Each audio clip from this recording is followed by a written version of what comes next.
আসসালামু আলাইকুম। আজকে আমি সুন্দর একটা রেসিপি রান্না করতেছি। তো আজকে ইলিশ মাছ দিয়ে, আলু দিয়ে, তারপরে আপনার বেগুন দিয়ে রান্না করা হবে।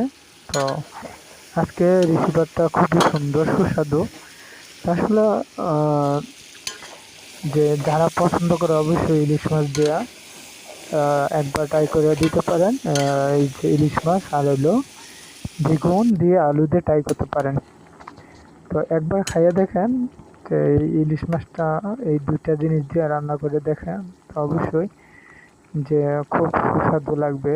আমি আবার এই যে মাথা দিয়ে আর লেজ আর দুইটা মাঝখানে যে ইয়ে আছে না, এই যে মাছের চাহাটা, এই দুইটা জিনিস টোটাল 5টা দিছি।